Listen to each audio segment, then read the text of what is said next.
Guys, maging paalala at babala ito sa lahat, lalong-lalo na dyan sa mga taga-Pilipinas or nasa Pilipinas na baka may magpasuyo sa inyo at masilaw kayo sa malaking pera. Dahil isang kababayan nating Pilipina ang inaresto sa NAIA dahil sa padalang parcel or package galing Canada na deklaradong ladies wear.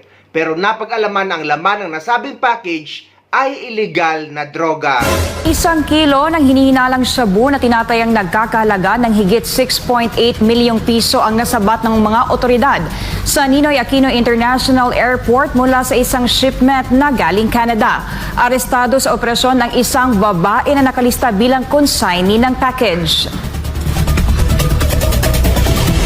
Nasabat na pinagsanib na puwersa ng Philippine Drug Enforcement Agency Regional Office NCR at NAIA Interagency Drug Interdiction Task Group ang naturang shipment mula Ontario, Canada.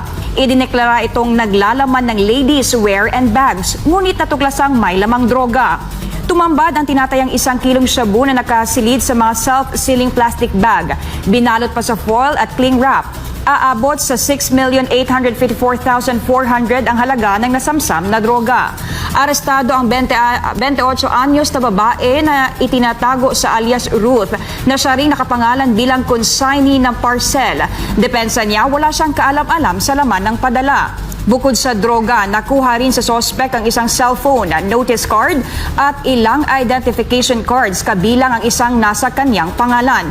Pati na ang iba pang umano'y pekeng ID gamit ng ibang katauhan. Sa ngayon, nasa kustodiya na ng mga otoridad si Ruth at sasampahan ng kasong paglabag sa Article 2 ng Republic Act 9165 o ang Comprehensive Dangerous Drug Act of 2002. Naniniwala naman ako na walang alam ang babae na illegal na droga ang laman ng package na tatanggapin niya. Dahil hindi ito mismo gagawin ng mismong tatanggap talaga ng bagahe or ng package. Baka nasilaw lang siya sa pera at binayaran.